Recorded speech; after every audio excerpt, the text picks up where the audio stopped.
March 17, 1943. Rechlin Experimental Airfield, Germany. The pilot's hand trembled slightly as Hans-Werner Lerche entered the first notation in his logbook, recording an event that would fundamentally alter Luftwaffe understanding of their enemy.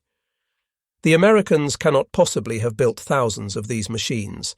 No nation could manufacture such complexity on an industrial scale while fighting a global war.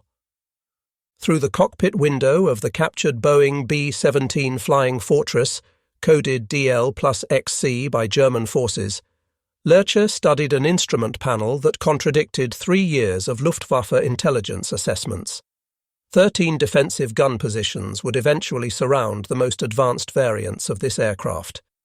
The B-17F model before him carried 9 heavy-caliber machine guns, each capable of firing 750 rounds per minute, creating an interlocking field of fire that transformed the bomber into something unprecedented in aerial warfare. In German hands, this captured fortress, nicknamed Wulf Hound, represented the first intact American heavy bomber the Luftwaffe would test fly. What Lerche and his fellow test pilots would discover in the months ahead would prove more devastating to German confidence than any battlefield defeat. The firepower concentrated in this single aircraft, when multiplied across hundreds of bombers flying in defensive formations, created a level of aerial combat capability that German fighter pilots had never encountered, and German industry could never match. The transformation from enemy weapon to intelligence goldmine had begun 3 months earlier on December 12, 1942. Lieutenant Paul Flickinger piloted B-17F serial number 41-24585, call sign PUB, during a bombing run against the Rouen-Sotteville Railroad marshalling yards in occupied France. His aircraft, part of the 361st Bombardment Squadron of the 303rd Bombardment Group stationed at RAF Molesworth in Huntingdonshire, England, carried the unofficial name Wulf Hound painted on its nose by the American ground crew. The 303rd Bomb Group, known as Hell's Angels, had received its baptism of fire nearly a month earlier, but still lacked extensive combat experience. On this December morning, the group furnished 20 B-17s for a mission targeting Luftwaffe servicing facilities some 60 miles east of Paris. The mission started routinely enough, but German fighters from multiple Luftwaffe units had other plans for the American formation. Messerschmitt Bf-109s and Focke-Wulf FW-190s attacked the American formation with aggressive persistence. German pilots pressed their attacks with determination, understanding that breaking up the tight defensive formations offered their best chance of success. Machine gun and cannon fire tore through Wulf Hound's fuselage and wings. One engine sputtered and died, its propeller windmilling uselessly. Another began losing power, smoke trailing from damaged cylinders. Flickinger faced an impossible choice as his crippled bomber fell behind the protective formation. The other B-17s continued toward England, unable to slow down without making themselves vulnerable to the swarming German fighters. Attempting to reach England across the Channel meant certain death for a damaged bomber unable to maintain formation. Heading for neutral Switzerland or Sweden involved hundreds of miles over hostile territory, with failing engines and pursuing fighters. The only option that offered his crew any chance of survival was an immediate emergency landing on enemy-controlled soil. Scanning the landscape below through breaks in the clouds and smoke from his damaged engines, Flickinger spotted what appeared to be a suitable field near Melun, France, approximately 60 miles southeast of Paris. With remarkable skill considering his aircraft's damage, he brought the massive 30-ton bomber down for a wheels-up landing in a hayfield. The B-17 slid across the grass and mud, its ball turret guns pointing downward, ploughing a long furrow before coming to rest. The 10-man crew emerged from the aircraft with hands raised, expecting to become prisoners of war. What they didn't expect was how valuable their intact aircraft would become to German intelligence. Within hours, Luftwaffe ground crews and Wehrmacht soldiers swarmed over the captured fortress. Engineers photographed every system, every structural detail, every technological feature before the bomber could be damaged by souvenir hunters or sabotage. The bomber represented an intelligence windfall beyond anything previously captured. Most downed Allied aircraft arrived in pieces, scattered across fields and forests, their secrets buried in twisted metal and broken components. But Wulf Hound sat nearly intact in a French field, a complete example of American heavy bomber technology ready for exploitation. German recovery specialists immediately recognized the prize before them. This was not just another crashed bomber to be stripped for scrap metal. This was the first B-17 flying fortress to fall into Luftwaffe hands in flyable condition. The capture represented an unprecedented opportunity to study American heavy bomber design, construction methods, defensive armament, and operational capabilities. German technicians worked quickly to transport the damaged but repairable bomber to Rechlin Airfield in the Netherlands, a major Luftwaffe base that had been developed from a pre-war Dutch civil airport. The transportation process required careful planning and execution to prevent further damage to the valuable prize. 2 days after capture, on December 14, 1942, German mechanics completed temporary repairs to the battle damage. Fuel tanks were topped off with German aviation gasoline. German national insignia replaced American markings on the wings and fuselage. Large black crosses adorned the wings, a swastika marked the tail, and the distinctive hellish red and black colours of Nazi Germany announced the bomber's new ownership.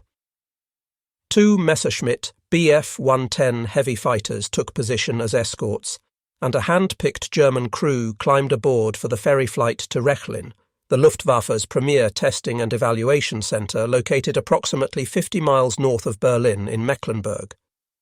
The flight plan was distributed to every Luftwaffe fighter base and flak battery along the route, with explicit instructions not to engage the captured fortress. But despite these precautions and the clear German markings, some Luftwaffe forces fired on their own captured prize, inflicting minor additional damage before recognition signals could be confirmed and the attackers called off. The incident highlighted both the German eagerness to destroy American bombers on sight and the difficulty of coordinating operations across fractured command structures in a military organization that was beginning to feel the strain of fighting on multiple fronts. When Wulf Hound touched down at Rechlin after its circuitous flight from the Netherlands, it entered a world dedicated to understanding enemy technology. Rechlin served as the central testing facility for all Luftwaffe aircraft evaluation, a German equivalent to the United States Wright Field in Ohio or the British Royal Aircraft Establishment at Farnborough. Every captured Allied airplane that could be repaired to flying condition eventually made its way to this secretive base. Here, German engineers dissected foreign technology, searching for weaknesses to exploit and innovations to copy or counter. The facility employed hundreds of technicians, engineers, test pilots, and support personnel dedicated to the single mission of understanding how enemy aircraft worked and how to defeat them. For 3 months following its arrival in mid-December 1942, Wulf Hound remained grounded while teams of specialists conducted exhaustive examination. Engineers removed panels to study structural design, marvelling at the sophisticated stressed skin construction that gave the B-17 its legendary toughness. They measured skin thickness, analysed alloy composition, tested rivet patterns and joining techniques. Every system received detailed documentation. The electrical network with its miles of wiring revealed American approaches to aircraft systems integration. The hydraulic controls showed sophisticated valve designs and pressure regulation. The oxygen distribution system demonstrated American understanding of high-altitude operations. The intercom system provided clear communication despite engine noise. The fuel management system allowed pilots to shift fuel between tanks to maintain proper center of gravity. The engine synchronization system reduced pilot workload while maximizing performance. Each component was photographed from multiple angles, sketched in detailed technical drawings, measured with precision instruments, and compared to equivalent German systems. Luftwaffe aeronautical engineers marveled at aspects of American manufacturing philosophy revealed in the B-17's construction. The bomber demonstrated mass production techniques on a scale German industry had never achieved or even seriously attempted. Standardized components meant parts manufactured at different factories would fit together without custom fitting. Interchangeable parts allowed damaged components to be swapped quickly in field conditions. Simplified assembly sequences reduced the skill level required for workers, allowing semi-skilled labor to build complex aircraft. Everything about the bomber's design indicated an industrial philosophy fundamentally different from German practice. Where German aircraft required skilled craftsmen to hand-fit complex components through labor-intensive processes, American bombers used standardized modules that semi-skilled workers could install rapidly using jigs, templates, and fixtures. The implications were staggering for German planners who understood industrial capacity. If one captured bomber showed this level of manufacturing sophistication, suggesting an industrial system optimized for volume production, how many could American industry produce in a month? In a year? The numbers, when German intelligence analysts ran the calculations, suggested production rates that seemed impossible, yet proved conservative.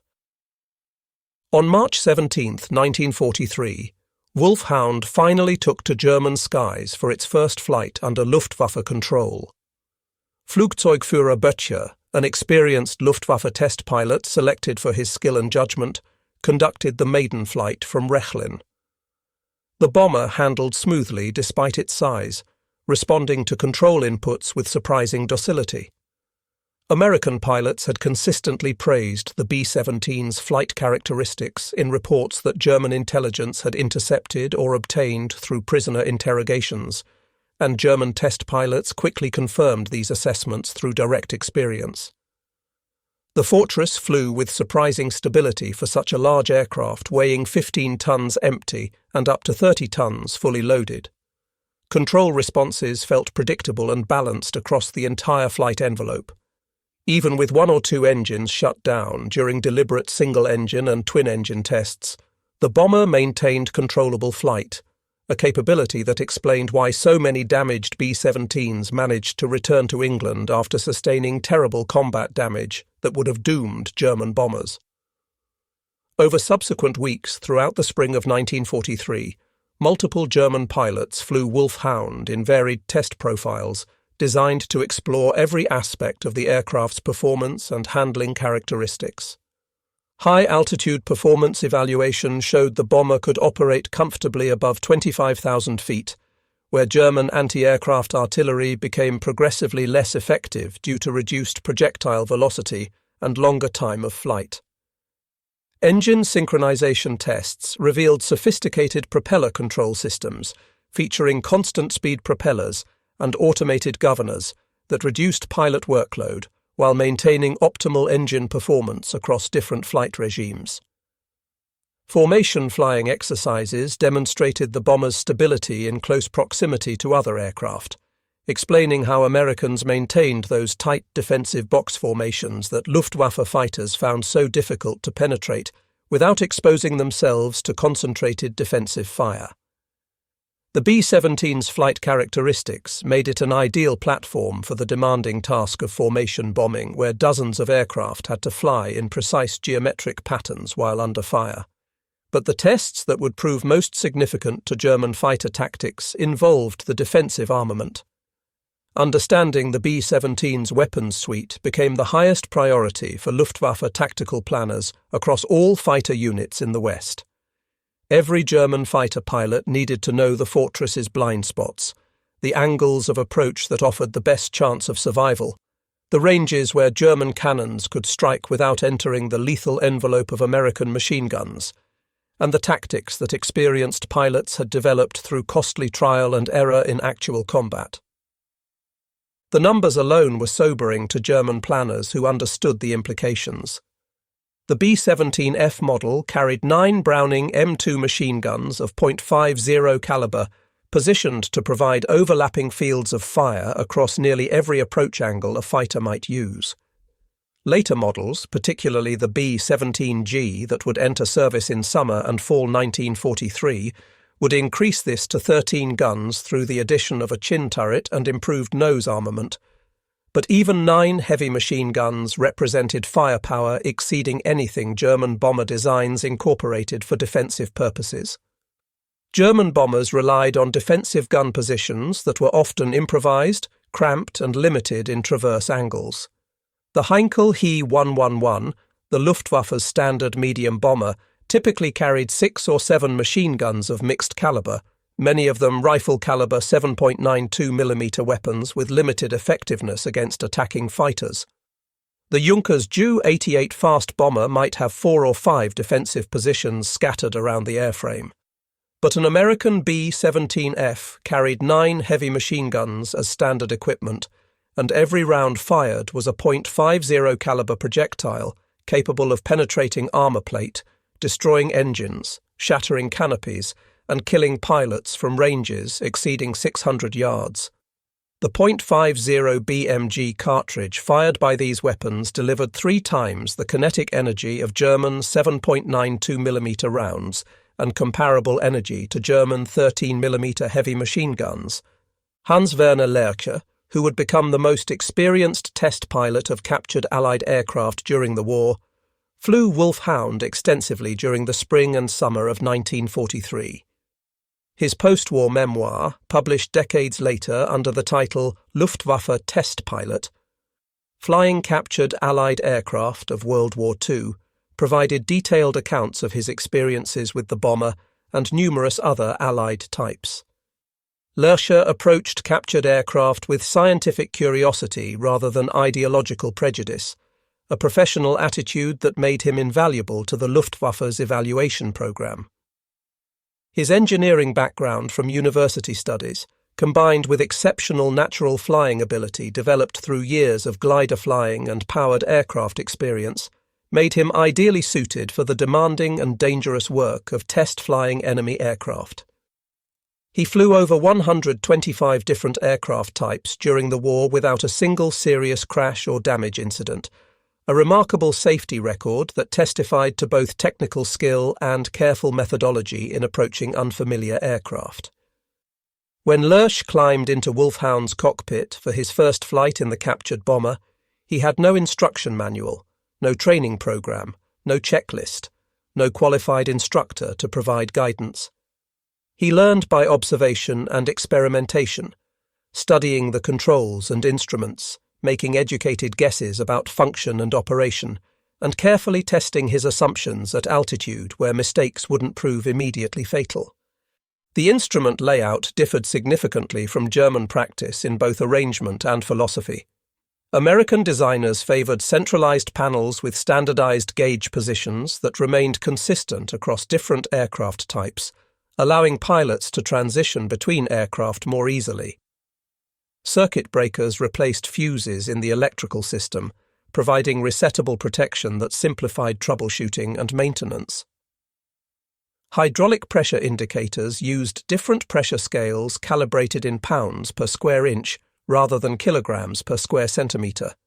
The throttle quadrant operated with reversed logic compared to German aircraft, with forward motion increasing power rather than decreasing it. But perhaps most impressive to Lerche was the bomber's sheer robustness and damage tolerance. The B-17 absorbed punishment that would have destroyed equivalent German aircraft, continuing to fly and fight after sustaining damage that seemed unsurvivable.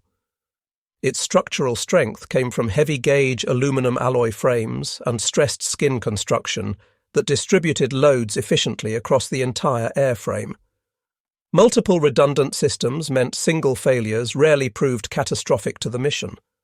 Self-sealing fuel tanks prevented fires from small-caliber hits, a technology the Germans understood but had never implemented as comprehensively.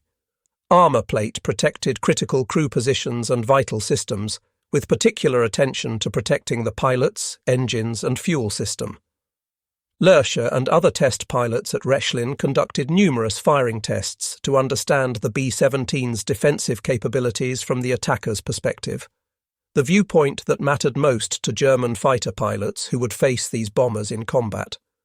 German fighter pilots would climb into Messerschmitt Bf-109s and Focke-Wulf Fw-190s, then make simulated attack runs on Wulf Hound while it flew straight and level or performed evasive manoeuvres. Ground observers photographed the engagements and recorded angles, ranges, closure rates, and exposure times. Combat cameramen filmed the exercises from chase planes, creating training footage that could be shown to fighter squadrons across Germany and occupied Europe. These exercises revealed uncomfortable truths that contradicted pre-war assumptions about bomber vulnerability.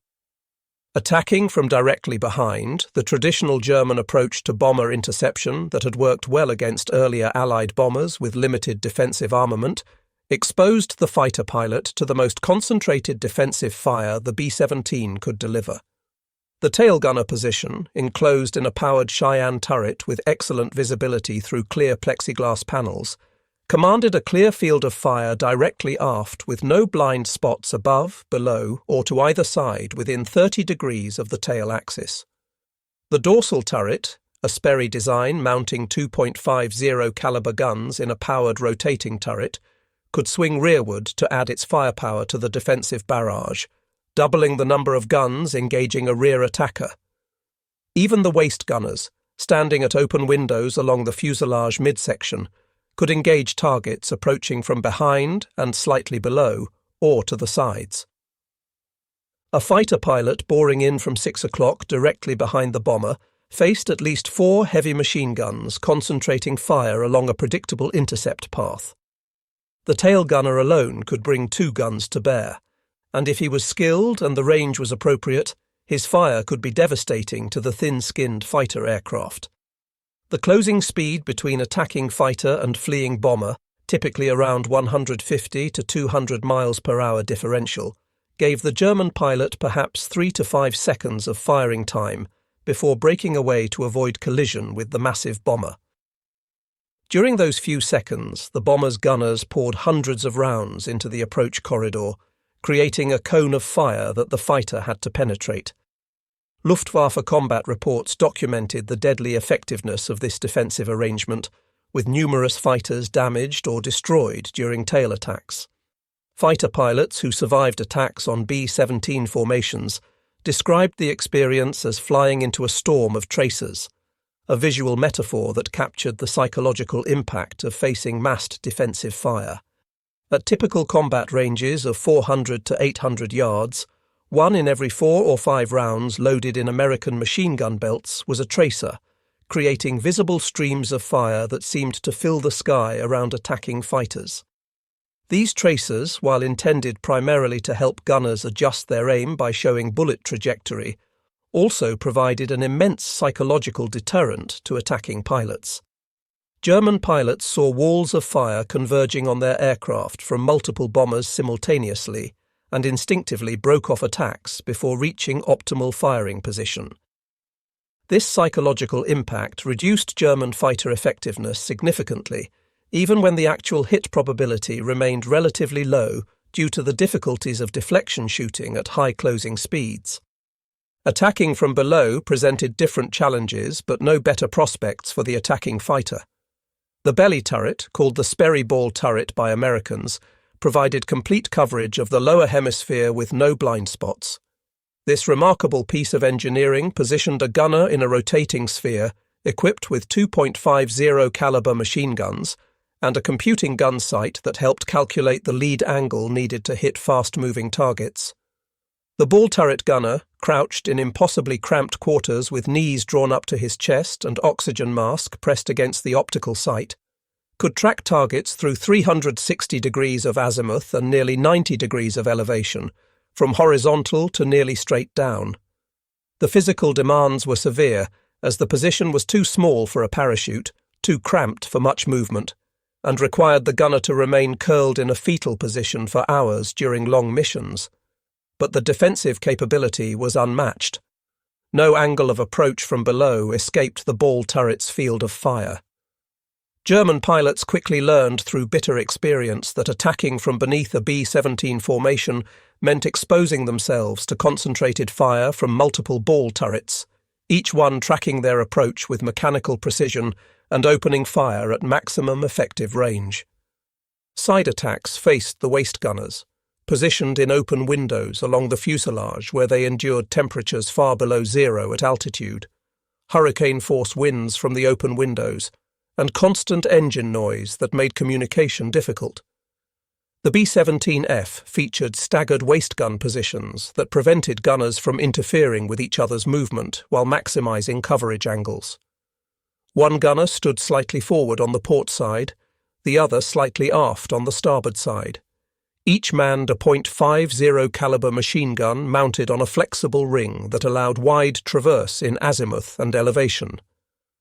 Attacking from beam angles meant flying through crossfire from both waist positions plus the dorsal turret, which could rotate to engage targets anywhere above the horizontal plane. The interlocking fields of fire created zones where multiple guns could engage a single target simultaneously, concentrating fire in a way that dramatically increased hit probability. This concentrated firepower forced German fighters to make high-speed slashing attacks rather than sustained gun runs, limiting their time on target and reducing accuracy. The tactic that emerged from Rechlin's test program as offering the best chance of success involved frontal attacks, approaching the bomber head-on from 12 o'clock high. This approach minimized exposure time to defensive fire and targeted the bomber's weakest defensive zone where fewer guns could be brought to bear. Early B-17 models, including the F variant that Wulf Hound represented, mounted only 2 or 3 flexible guns in the nose, operated by the bombardier and navigator who had other primary duties during combat and weren't dedicated gunners. These flexible guns, mounted in sockets in the plexiglass nose glazing, had limited traverse and required the crew members to move the guns physically from one position to another. The nose glazing provided the bombardier an excellent view for accurate bombing through the Norden bomb site, but offered minimal protection for the crew members stationed there and limited the defensive firepower that could be brought to bear against frontal attacks. A German fighter pilot with nerve and skill could bore in from 12 o'clock high, diving slightly from above and ahead, fire a concentrated burst at the cockpit and forward fuselage where the pilots sat, then break away under the bomber before defensive guns could track him effectively. This frontal attack doctrine was pioneered by Hauptmann Egon Mayer of Kampfgeschwader, II in late 1942, shortly before Wulf Hound was captured. Mayer recognized through combat experience and tactical analysis that most B-17 defensive firepower faced rearward or to the sides, leaving the nose relatively vulnerable. Attacking from directly ahead meant the fighter's relative closing speed exceeded 500 miles per hour, with the fighter approaching at 350 to 400 miles per hour and the bomber flying toward it at 150 to 180 miles per hour. This combined closure rate gave the bomber's nose gunner perhaps 2 seconds to aim and fire before the fighter flashed past overhead or underneath.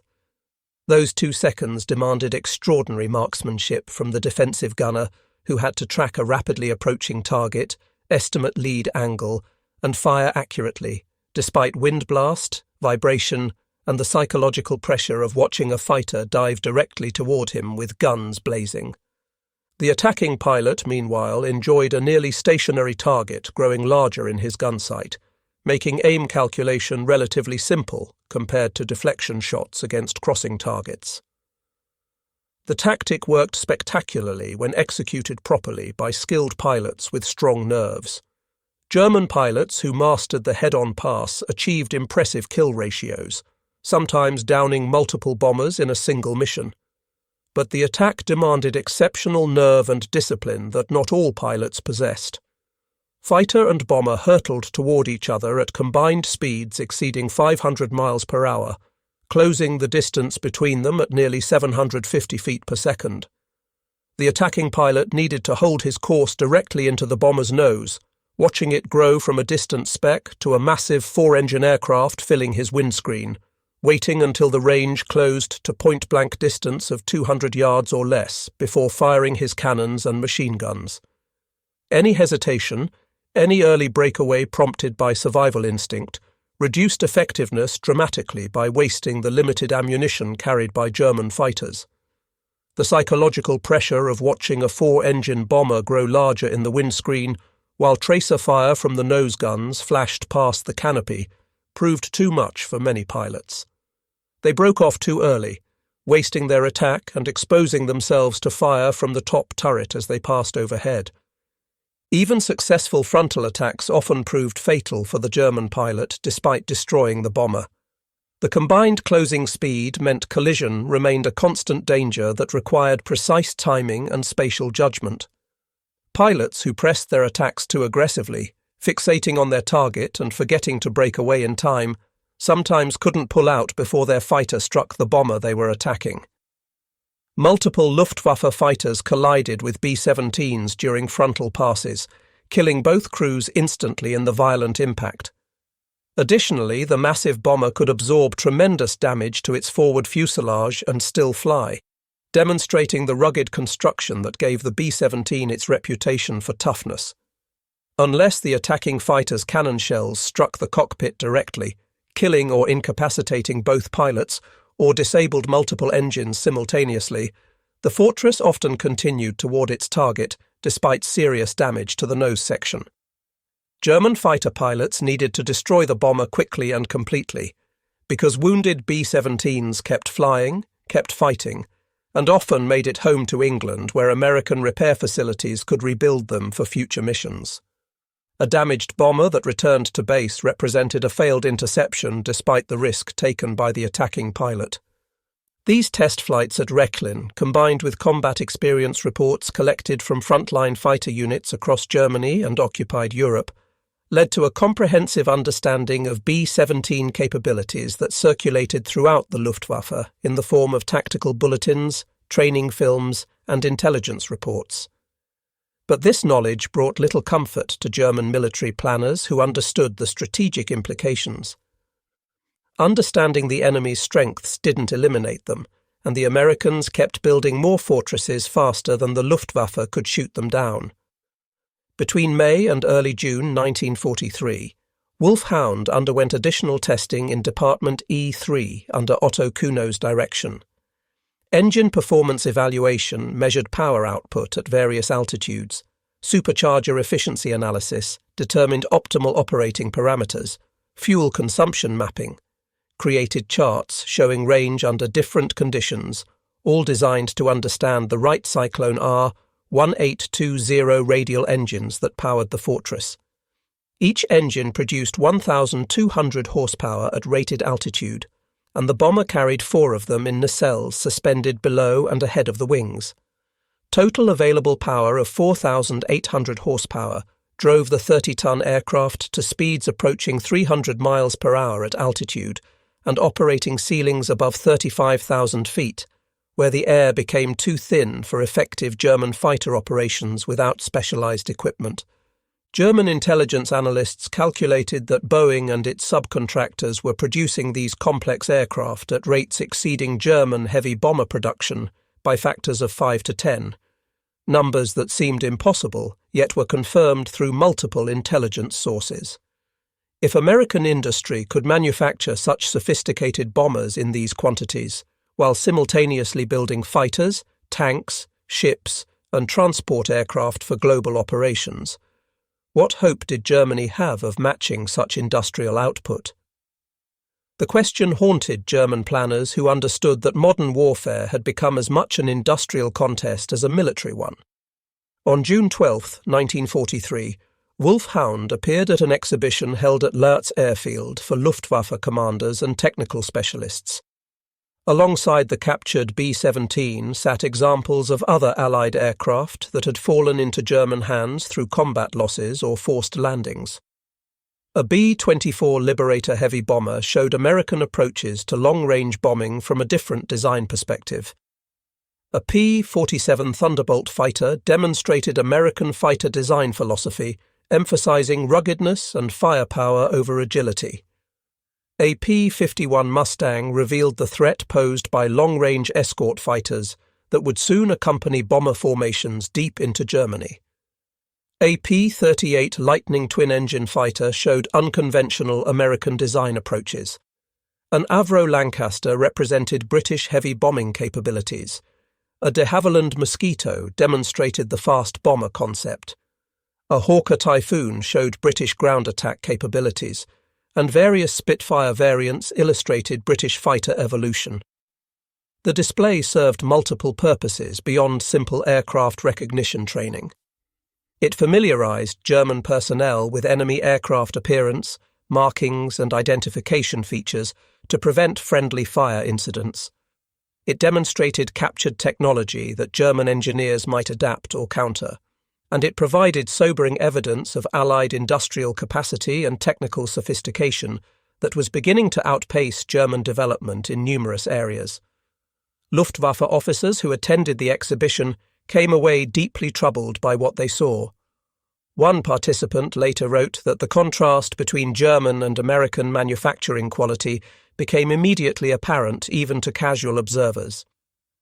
American aircraft components fit together with precision tolerances that German craftsmen admired.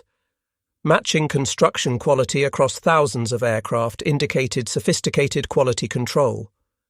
Smooth finishes reflected attention to aerodynamic detail. Careful assembly showed systematic production methods rather than improvisation. German aircraft, produced increasingly with slave labour under constant Allied bombing that disrupted supply chains and destroyed tooling, showed rough workmanship, mismatched panels requiring hand-fitting, and improvised repairs using non-standard materials. The implication was unmistakable, even to officers with limited technical knowledge. German industry was struggling to maintain production of increasingly obsolescent designs, while American factories turned out superior equipment in overwhelming quantities. After its appearance at the Lerche exhibition, Wulf Hound returned to Rechlin for one final test program before transfer to operational service. In July 1943, engineers equipped the bomber with glider towing apparatus to evaluate its suitability for transport operations.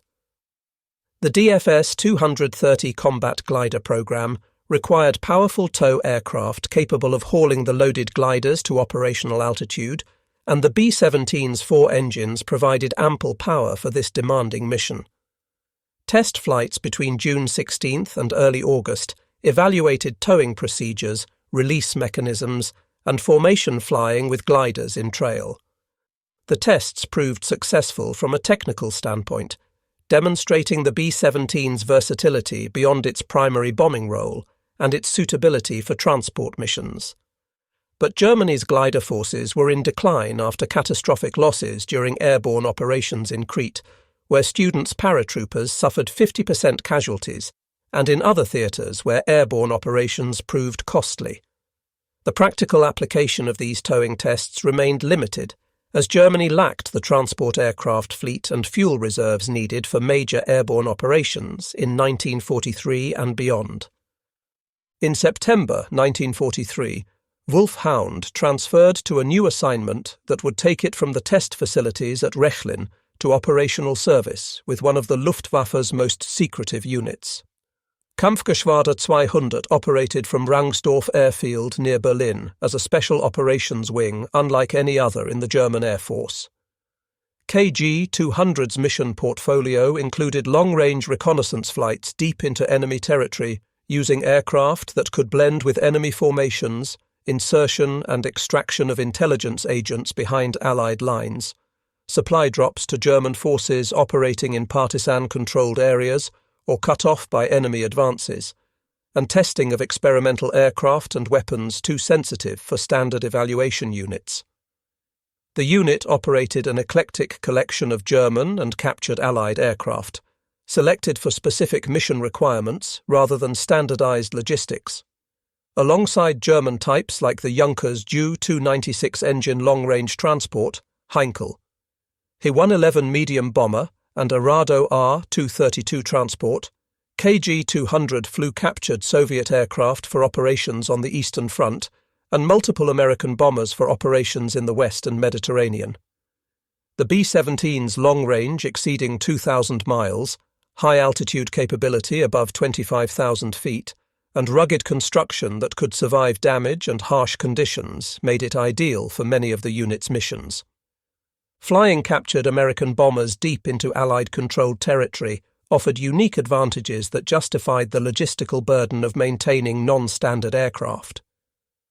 At night or in poor visibility conditions, Allied radar operators and fighter controllers might mistake the German crewed fortress for a friendly bomber returning from a mission over Europe, allowing the intruder to penetrate Allied airspace undetected or unchallenged.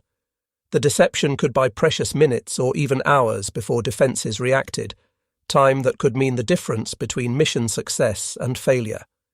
Even in daylight, a B-17 flying at high altitude could potentially join American formations for short periods, gathering intelligence on tactics, formations, and radio procedures.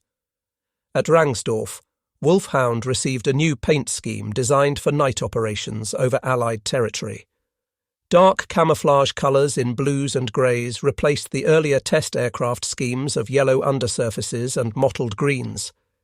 KG-200 side codes beginning with A3+ were applied to both sides of the fuselage, identifying the aircraft to German forces while maintaining some operational security about its specific unit assignment. Records indicate the bomber was eventually coded A3+AE, though some sources suggest it may have carried multiple codes during its service depending on mission requirements. Detailed documentation of Wulf Hound's operational service with KG-200 has been lost to history, scattered across archives that were destroyed or dispersed, concealed by participants who survived into the post-war era when certain operations remained classified for decades, or simply never created due to the secretive nature of special operations work.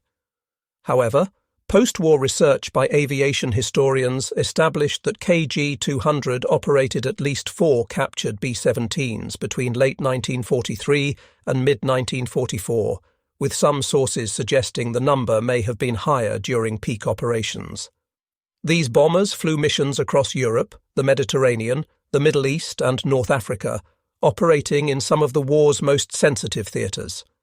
Some missions involved straightforward transport of critical personnel or equipment to isolated German garrisons cut off by Allied advances or operating behind enemy lines. Others inserted intelligence agents into Allied-controlled territory, using parachute drops at night or high-altitude bailouts that allowed agents to land far from the drop aircraft's apparent course.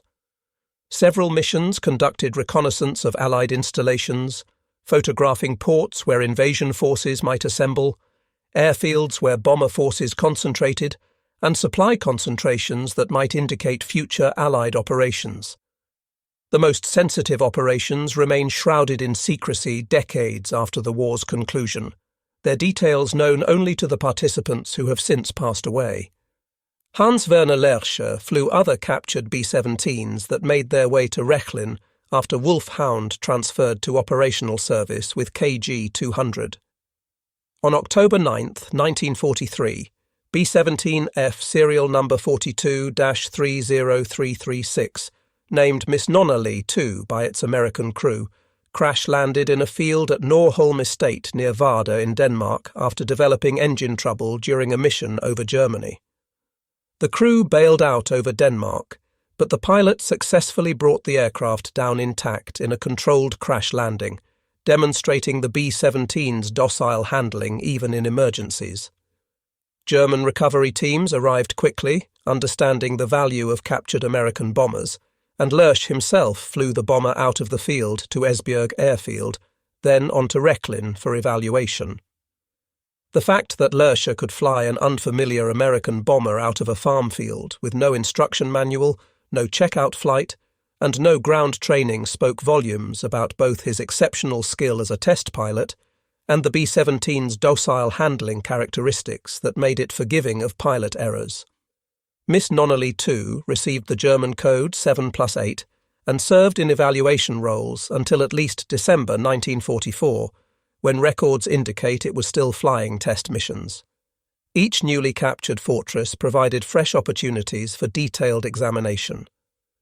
Engineers compared different production blocks, looking for evolutionary changes that might indicate vulnerabilities to exploit or improvements that required new German countermeasures. They tested various ammunition types against B-17 structure to determine optimal attack profiles for fighter pilots. They evaluated the effectiveness of different German cannon calibers against American armour and self-sealing fuel tanks, finding that their 20mm cannons were marginally effective while 30mm cannons proved devastating when hits were achieved. What emerged from these exhaustive tests was a comprehensive picture of an aircraft that represented the peak of American bomber development in 1943 and a level of defensive firepower that had fundamentally altered the calculus of daylight strategic bombing. Consider the statistics that German test pilots calculated at Rechlin. A single B-17G, the final and most heavily armed variant that would enter service in summer 1943, carried 13 Browning M2 machine guns of .50 caliber, positioned to provide complete defensive coverage. These weapons fired standard .50 BMG ammunition at 750 to 800 rounds per minute, with each gun capable of maintaining sustained fire for several minutes at a time, limited only by ammunition capacity and barrel heat buildup that required careful management by gunners. The typical ammunition load for a B-17G totaled approximately 7,500 rounds, distributed across all gun positions, according to a carefully calculated scheme that balanced defensive coverage with weight considerations.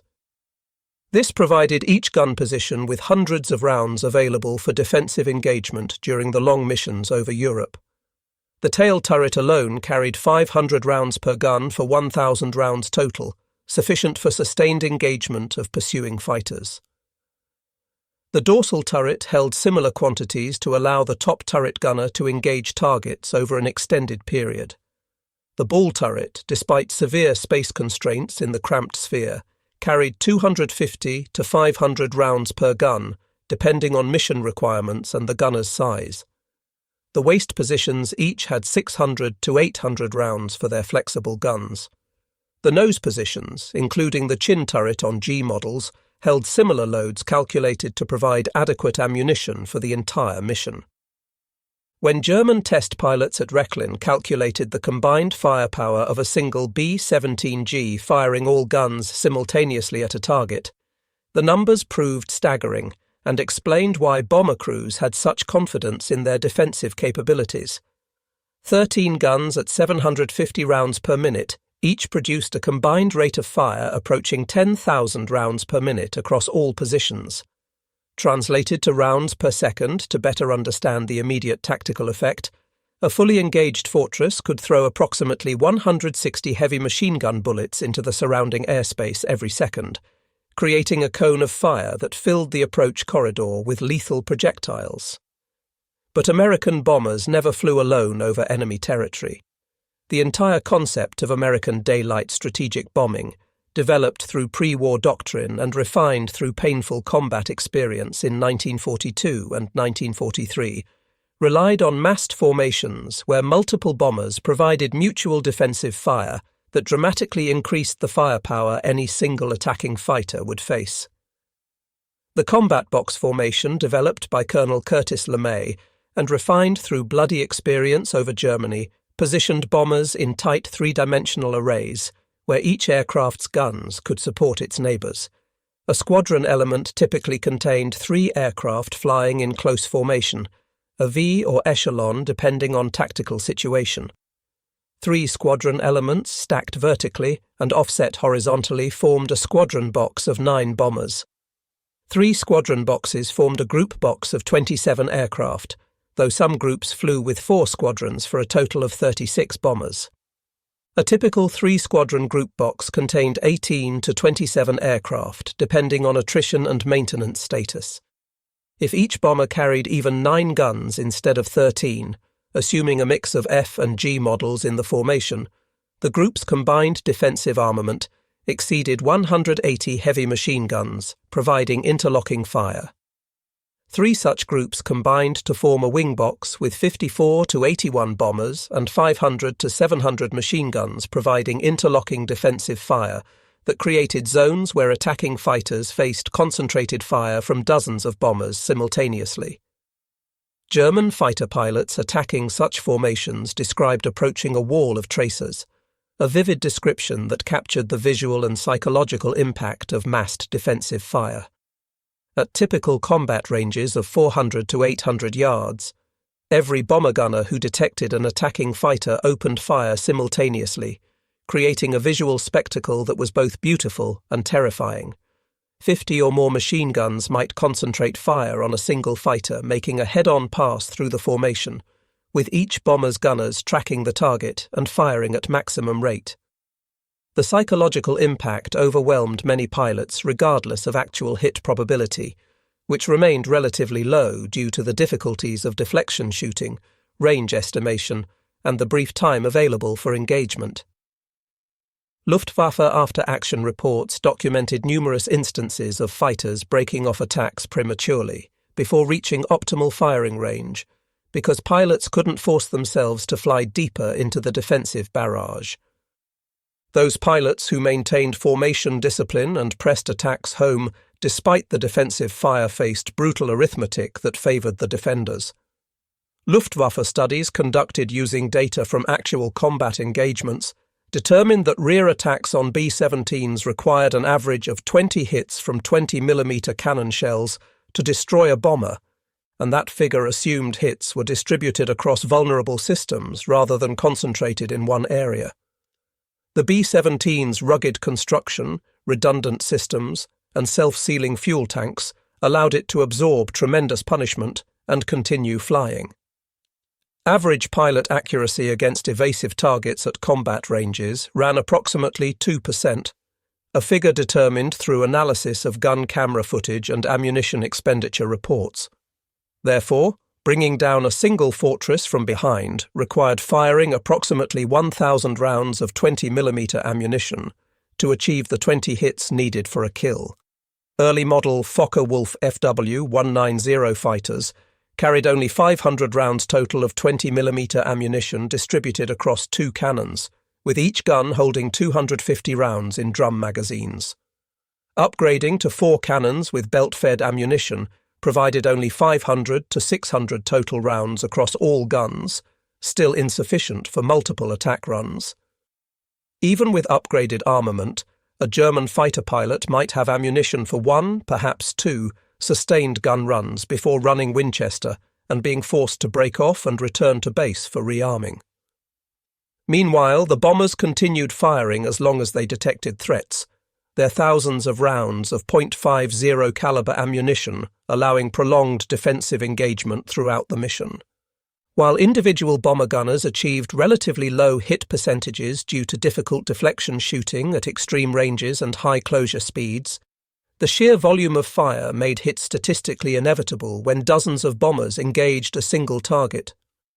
Luftwaffe fighter losses climbed steadily through 1943, as American bomber streams grew larger and more frequent, while German fighter forces struggled to regenerate losses faster than combat attrition, and training accidents destroyed them. Front attacks offered better kill ratios for skilled pilots, but demanded extraordinary skill and courage that not all pilots possessed. Approaching head-on meant the fighter closed at combined speeds exceeding 500 miles per hour, with both aircraft moving toward each other at maximum speed. At that closure rate, the target picture changed dramatically every second, requiring constant attention and rapid decision-making. Range estimation became critical to attack success, as opening fire too early meant rounds dissipated without effect, while waiting too long made collision unavoidable. The optimal firing envelope lasted perhaps 2 seconds from 400 yards to 100 yards, a brief window requiring precise timing. During those 2 seconds, the fighter pilot needed to aim carefully while compensating for his own aircraft's motion.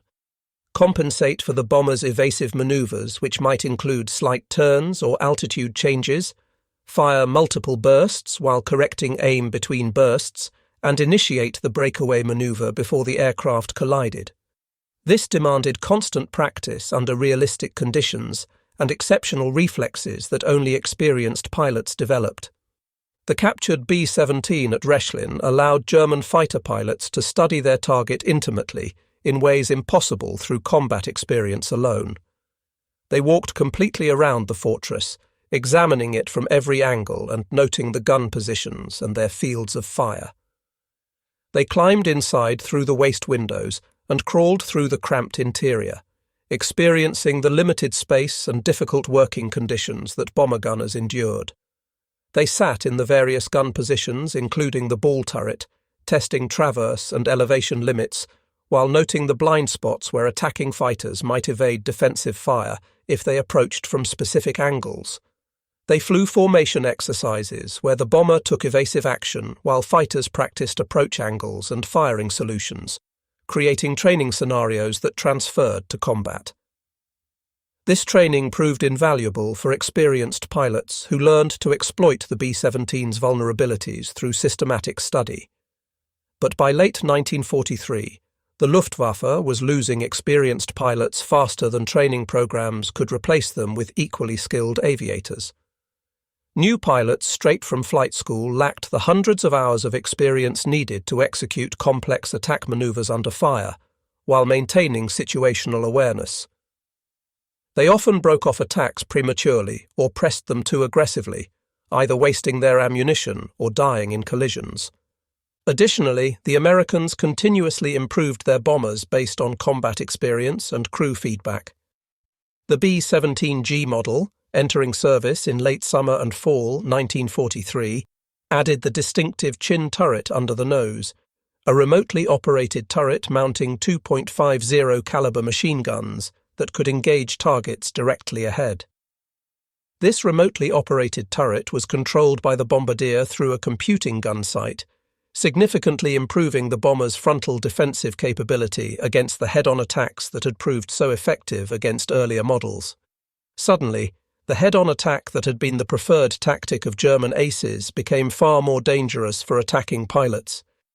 The chin turret could track an attacking fighter throughout its approach from first detection at long range, concentrating fire along the predicted intercept path. Combined with the existing cheek guns operated by the bombardier and navigator, plus the top turret which could swing forward to add its two guns to the defensive barrage, a B-17G could bring 6 to 8 heavy machine guns to bear on a frontal attacker, creating a defensive cone that required exceptional skill to penetrate. This forced the Luftwaffe to adapt once again, searching for new tactical solutions to the evolving defensive problem. Fighters began attacking from high angles, diving from above and ahead at steep angles where the bomber's guns had limited elevation traverse due to mechanical limits. Others approached from below the nose, hoping to stay under the chin turret's depression limits while avoiding the ball turret. Still others resorted to standoff weapons, launching unguided rockets from beyond machine gun effective range and hoping for lucky hits on the tightly packed formations, where even near misses might cause collision damage. The Wurfgranit 21cm rocket became a favoured weapon among German fighter units, launched from tubular launchers mounted under the wings. These unguided projectiles carried large, high-explosive warheads intended to break up bomber formations through blast effect, rather than achieve direct hits. Actual hit probability remained low due to the rocket's poor ballistic characteristics, but a rocket exploding in the midst of a combat box could damage multiple bombers simultaneously through blast and fragmentation, or cause collisions as pilots took violent evasive action. But standoff attacks carried their own serious problems that limited their effectiveness. The rockets were inaccurate beyond 800 yards, heavy enough to significantly reduce fighter performance, and created substantial drag that made the launching fighter vulnerable to Allied escort fighters. Pilots carrying underwing rocket tubes became easy targets for American P-51 Mustangs and P-47 Thunderbolts, which by 1944 included long-range variants capable of accompanying bomber formations all the way to Berlin and back, eliminating the sanctuary that German fighters had previously enjoyed in the depths of German airspace. The technological race continued throughout 1943 and 1944 as both sides sought advantages.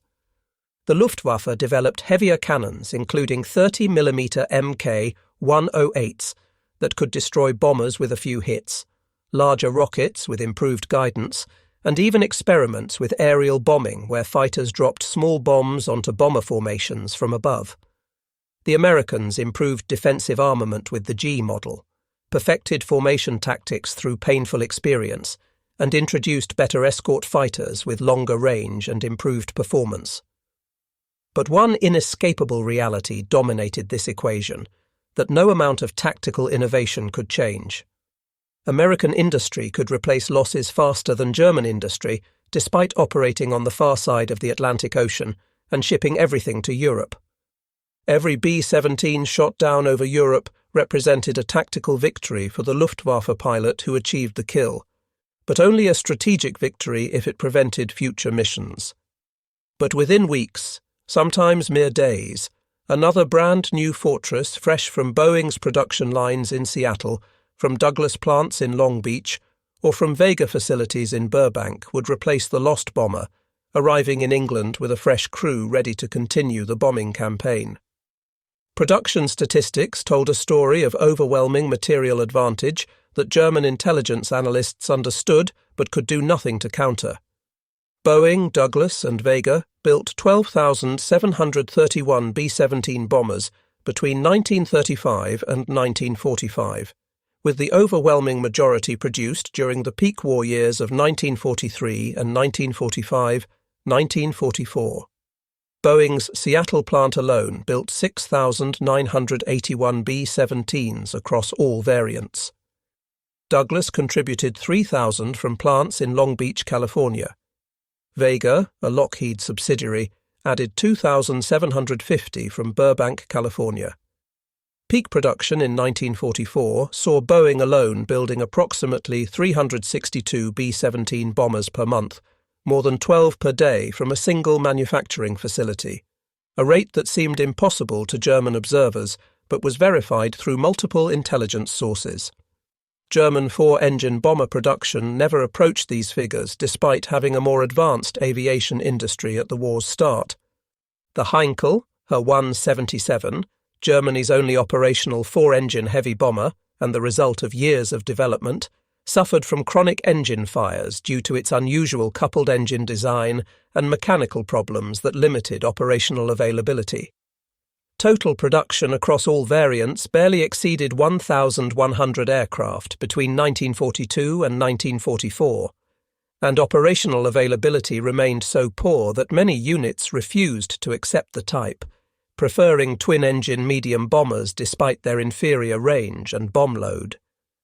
Germany simply couldn't match American heavy bomber production in either quantity or quality, a failure rooted in strategic decisions, industrial organization, and resource limitations.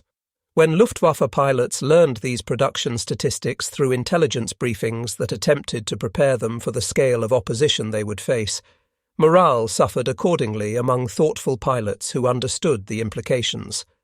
What was the point of risking their lives to shoot down one fortress when 10 more would replace it within a week?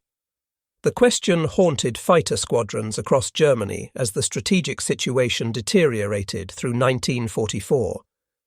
The captured B-17 at Rechlin provided German engineers with detailed understanding of American manufacturing methods that explained how such production rates were achieved.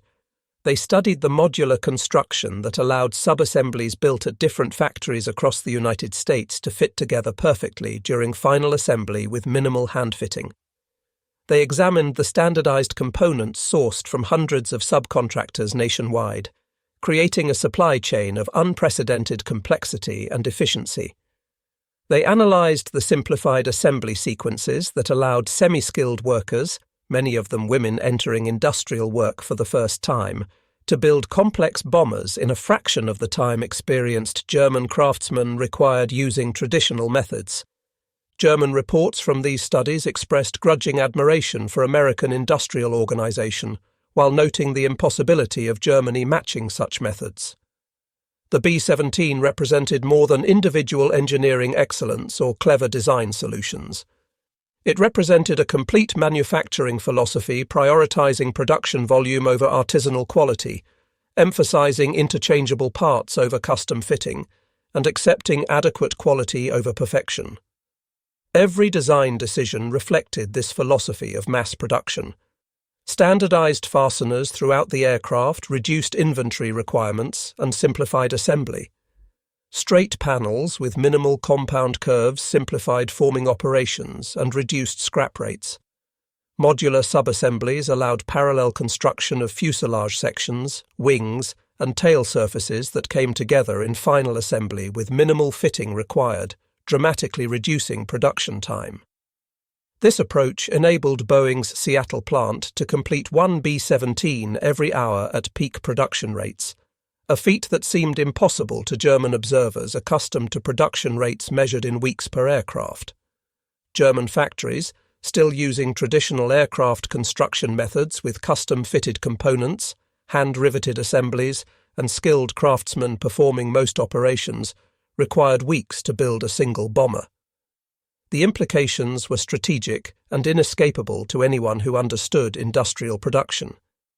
Even if German fighters achieved favorable loss ratios in combat, even if they shot down 2 or 3 bombers for every fighter lost, American industry could sustain such attrition indefinitely, while German industry could not.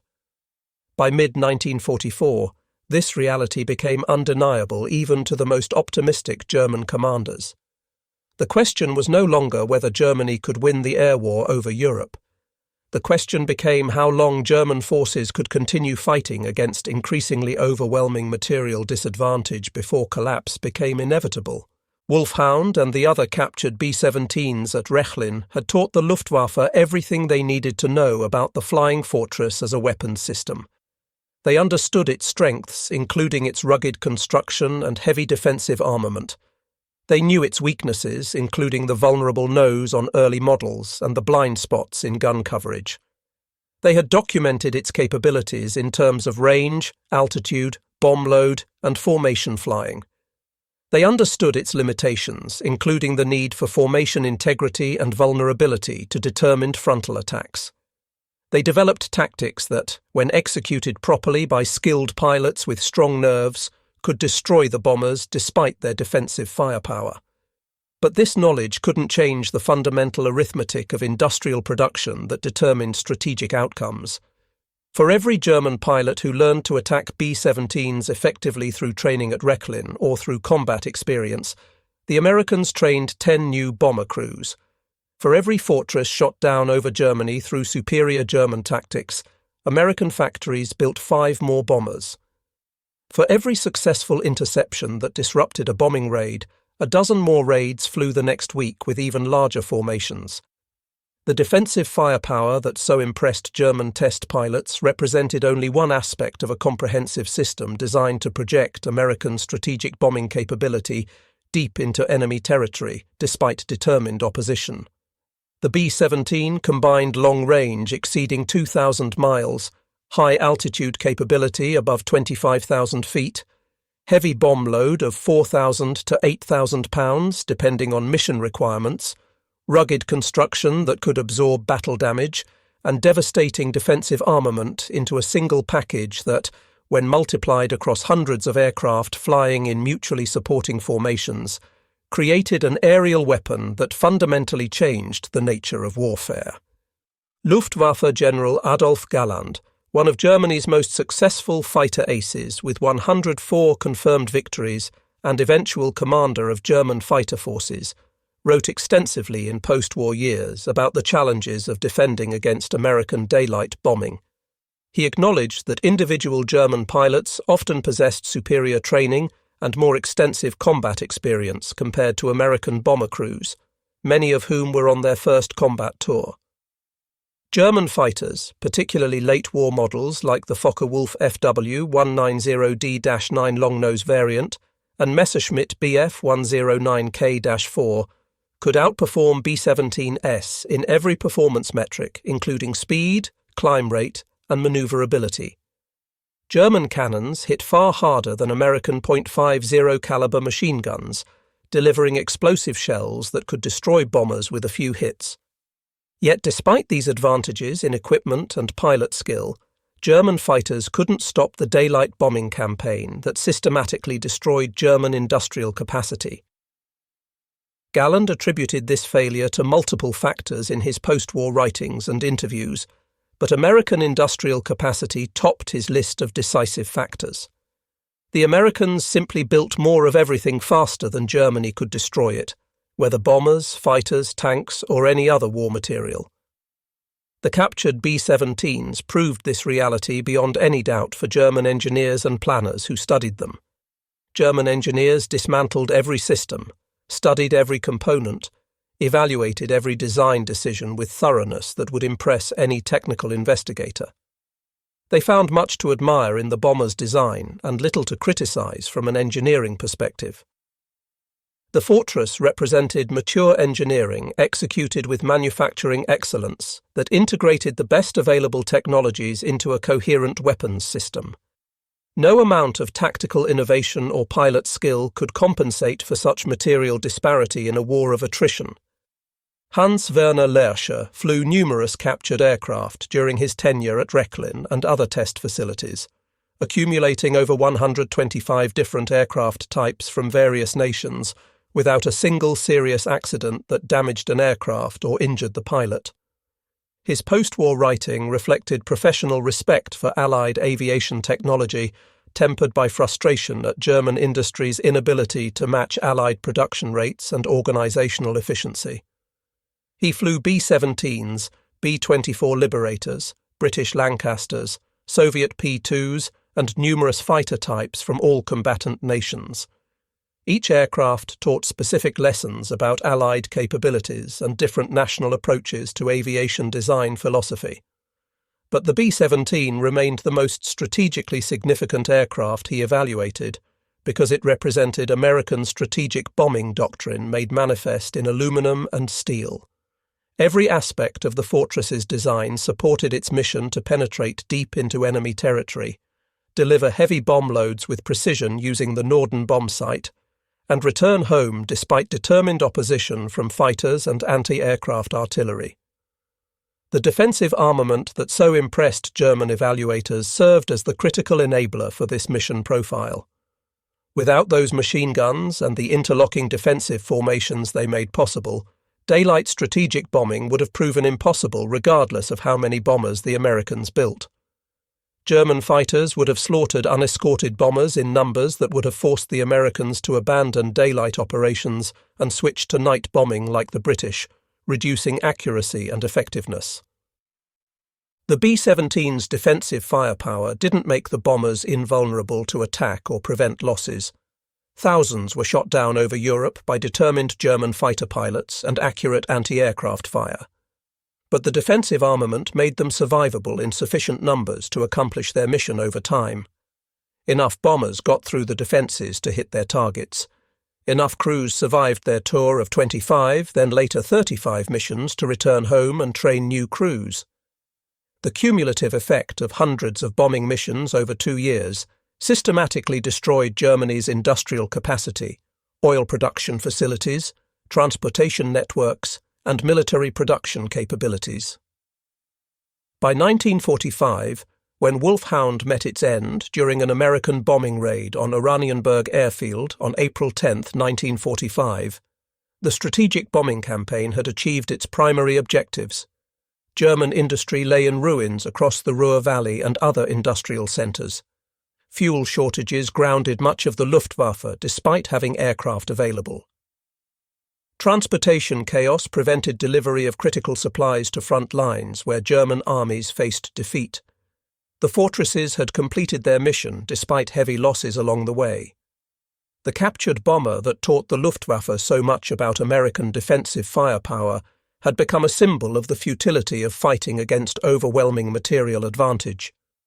German pilots who learned to attack B-17s using knowledge gained from flying captured examples found themselves increasingly irrelevant as American bomber streams grew to include 1,000 aircraft escorted by equal numbers of long-range fighters. Individual skill and tactical excellence couldn't compensate for such numerical inferiority and industrial disparity. The story of captured B-17s in German service represents a curious footnote to the larger narrative of the strategic bombing campaign over Europe. These aircraft, built in American factories by American workers, flown by American crews on combat missions, shot down or forced down by German forces, then rebuilt and flown by German pilots, served as unique windows into Allied capabilities and American industrial methods. They revealed strengths the Luftwaffe needed to counter through new tactics and weaknesses that could be exploited by skilled pilots. They trained fighter pilots in aircraft recognition and attack procedures that saved lives. They supported special operations missions deep behind enemy lines that achieved tactical objectives. They contributed to the German war effort in numerous ways throughout 1943 and 1944. Yet ultimately they also demonstrated the impossibility of Germany's strategic position by revealing the scale of American industrial capacity. Every hour German technicians spent repairing captured American aircraft represented skilled labour diverted from maintaining German aircraft. Every gallon of precious fuel burned. Testing enemy bombers was fuel unavailable for combat operations.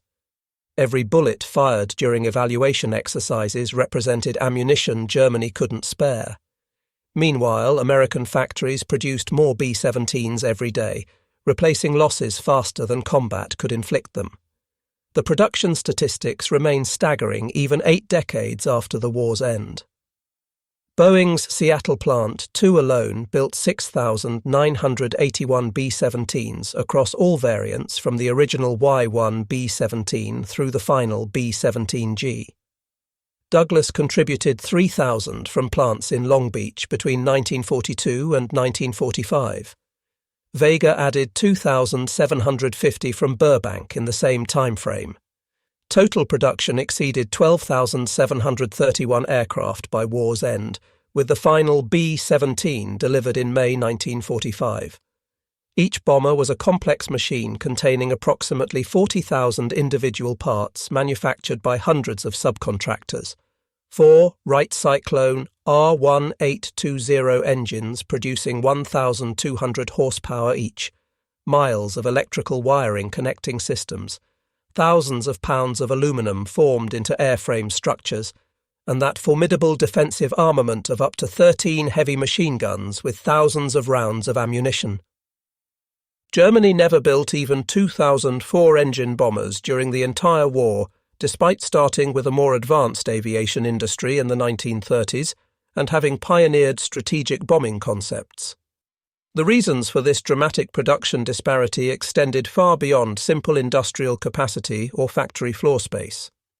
American strategic doctrine prioritized heavy bombers for deep penetration missions and strategic targeting, while Germany focused on medium bombers and dive bombers optimized for close air support of ground forces, a fundamental difference in military philosophy. American geography, protected by vast oceans that enemy forces couldn't cross, allowed undisturbed factory expansion and operation, while German industry operated under constant Allied bombing that destroyed facilities, killed workers, and disrupted supply chains. American engineering education produced thousands of skilled designers, managers, and technicians annually, while Germany struggled with manpower shortages as the war dragged on and casualties mounted. Most fundamentally, American political and economic systems proved more adaptable to total war mobilization than the rigid Nazi hierarchy with its competing power centers, inefficient decision-making, and ideological constraints. All these factors combined to create the industrial advantage that determined strategic outcomes. The B-17 Flying Fortress represented just one weapon in America's vast arsenal, but it symbolized the entire apparatus of American war production. When Luftwaffe officers stood before Wulf Hound at Rechlin, studying its construction, testing its systems, flying evaluation missions, they were really studying American industrial civilization and its capacity for sustained production. What they learned should have been obvious from the beginning to anyone who studied American industrial capacity objectively. You cannot defeat an enemy who can build bombers faster than you can shoot them down, who can train crews faster than you can kill them, who can deliver bombs in greater tonnage than your entire nation's industrial output across all sectors. The defensive firepower that so impressed German test pilots was merely the visible manifestation of deeper American advantages in industrial organization, resource allocation, and economic mobilization. The real secret weapon wasn't the 13 machine guns mounted on the B-17G. It was the economic and industrial system that could design, manufacture, and deploy 12,731 of these bombers while simultaneously building 300,000 aircraft of all types, 88,000 tanks, 41 billion rounds of ammunition, and everything else needed to fight a global war on multiple fronts across several continents and 2 major oceans. No amount of tactical brilliance, pilot skill, or individual courage could overcome such overwhelming disparity in industrial output. No wonder Hans-Werner Lerche, after flying dozens of captured Allied aircraft and seeing firsthand the quality and quantity of enemy equipment, concluded that Germany had already lost the war by 1943, based purely on industrial mathematics. The mathematics of material production predicted defeat with mathematical certainty. The only questions remaining were when the end would come and at what final cost in lives and destruction. The captured B-17 at Rechlin answered some important tactical questions for German fighter pilots. They revealed blind spots in defensive coverage that skilled pilots could exploit. They identified vulnerable systems, including hydraulics and oxygen, that could disable the bomber. They demonstrated attack profiles that offered the best chance of success for determined pilots. But they couldn't answer the fundamental strategic question that determined outcomes. How do you stop 10,000 bombers when you can barely build 1,000 fighters annually? How do you defend cities against endless raids when your pilots fly 3 or 4 missions per day until they're killed, wounded, or too exhausted to continue? How do you maintain industrial production and civilian morale when every factory worker knows American bombs will eventually find their workplace? These questions had no satisfactory answers within the framework of Nazi Germany's war strategy and industrial organization. The regime had started a war of conquest, assuming quick victory before enemies could fully mobilize their economies and industrial capacity. When that fundamental assumption proved false, when the war became a grinding contest of industrial attrition and staying power, Germany's fate was sealed by decisions made in the 1930s. The B-17 Flying Fortress, with its multiple heavy machine guns throwing 160 rounds per second into the surrounding airspace, with its ability to absorb horrific damage and continue flying toward targets, with its clear manifestation of American industrial capability and organizational efficiency, represented not just a tactical challenge, but a strategic verdict on the war's outcome. The bombers came every day in increasing numbers. The fighter escorts grew more numerous and capable. The targets burned systematically. And there was nothing the Luftwaffe could do to stop the campaign despite heroic individual efforts. Luftwaffe test pilots at Rechlin flew captured B-17s extensively and came away with grudging respect for American engineering, manufacturing, and military organization. They admired the bomber's rugged construction that allowed it to survive damage that would destroy lesser aircraft. They appreciated its thoughtful design that prioritized crew survivability and operational effectiveness.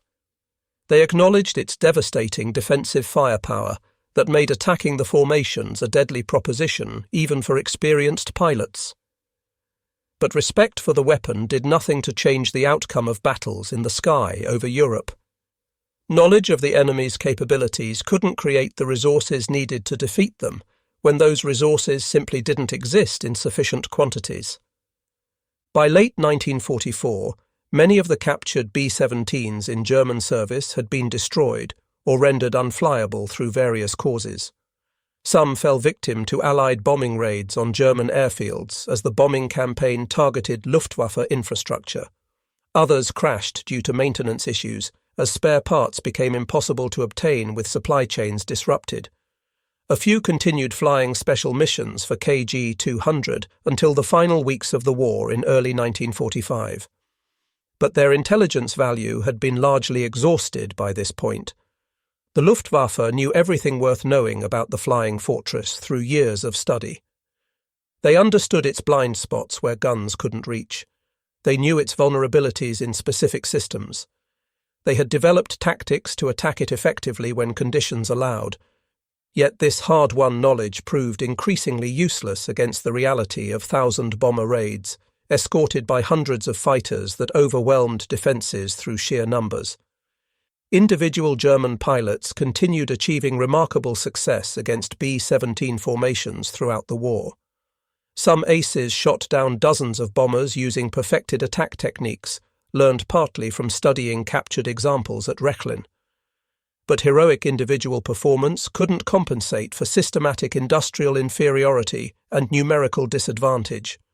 For every ace who survived long enough to develop expertise through dozens of missions, 10 novice pilots died on their first or second combat mission before learning effective tactics. The average life expectancy for a German day fighter pilot by 1944 measured in weeks rather than months. Many never achieved 10 combat missions before being killed or too badly wounded to continue flying, creating a downward spiral of declining experience levels. The Americans, meanwhile, implemented systematic crew rotation policies that sent crews home after completing tour requirements of 25 missions initially, later increased to 35 missions as loss rates declined. Survivors returned to training commands in the United States, where they passed hard-won combat experience to new crews, creating institutional learning that preserved lessons purchased with blood.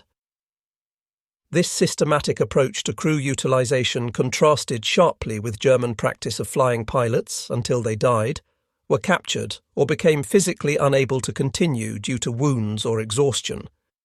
The different philosophies reflected different industrial realities and strategic positions. America could afford to rotate experienced crews to training roles because production provided steady streams of replacement aircraft and new crews fresh from training. Germany couldn't spare anyone with combat experience. Every pilot capable of flying combat missions stayed on the line until killed, captured, or incapacitated, leading to declining average experience levels across fighter units. Captured B-17 taught the Luftwaffe much about American defensive firepower through systematic study. The experience of fighting against thousand-bomber raids taught harder lessons about American resolve, resources, and industrial staying power. But the ultimate lesson came in May 1945, when the guns finally fell silent across Europe. Germany lay in ruins, its cities destroyed, its industry shattered beyond immediate repair, its military crushed between Soviet forces in the east and Western Allied armies in the west.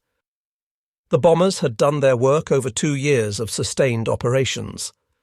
The defensive firepower that so impressed German test pilots in 1943 had proved sufficient for the fortresses to complete their mission, despite taking terrible losses along the way, with nearly 5,000 B-17s lost to all causes during the war. The story ends where it began, in the sky over Europe, where men fought and died in machines that represented their nation's industrial capabilities, strategic doctrines, and approaches to warfare. Hans-Werner Lerche survived the war and lived until 1991, long enough to publish his memoirs and participate in numerous historical projects documenting Luftwaffe test pilot experiences for future generations. He remained proud of his service and technical accomplishments, while acknowledging the futility of Germany's cause and the inevitability of defeat once American industrial capacity fully mobilized. His expertise flying captured Allied aircraft made him valuable to Allied intelligence services after the war, and he contributed to several projects evaluating German and captured Allied aircraft for post-war air forces. Wulf Hound, the first intact B-17 captured by the Luftwaffe, served Germany from December 1942 until its destruction in April 1945. During those 2.5 years, it taught German aviators and engineers volumes about American bomber design, defensive tactics, and industrial capabilities. The lessons proved intellectually valuable but strategically irrelevant to changing outcomes. Understanding your enemy's advantages doesn't eliminate them or create counters when the resources don't exist. The 13 machine guns that so impressed test pilots at Rechlin represented not just defensive armament, but American industrial philosophy made tangible in metal. Overwhelming firepower through volume of fire, mutual support through formation tactics, redundancy through multiple weapon systems covering all approaches, all designed to ensure that enough bombers survived each mission to destroy their targets and return home to fly again. This philosophy worked despite heavy costs, despite losing nearly 5,000 B-17s to all causes during the war, including combat losses, operational accidents, and weather, despite casualty rates among bomber crews that exceeded 20% in some units during 1943, despite German fighter opposition that shot down hundreds of fortresses in determined resistance, the strategic bombing campaign succeeded in its objectives. Germany's war industries were destroyed across the Ruhr and other centres. Its cities burned from incendiary attacks. Its transportation networks collapsed under sustained interdiction. And when the war ended, American factories were still building B-17 at rates that would have allowed complete replacement of all combat losses within 6 months, demonstrating the ultimate futility of trying to win an attrition war against American industrial capacity. The captured B-17s in German service became unwitting witnesses to their own nation's defeat. Every test flight revealed American capabilities. Every evaluation report documented American advantages. Every training exercise emphasized the same inescapable message. America possessed industrial capacity that Germany could never match through any realistic means. The defensive firepower was impressive and merited respect. The productive capacity behind it was overwhelming and ultimately decisive. That was the real lesson of the captured flying fortresses, though it took time for all participants to fully comprehend the implications. The Luftwaffe officers who flew captured B-17s admitted they had never seen defensive firepower like it in their experience with other bomber types.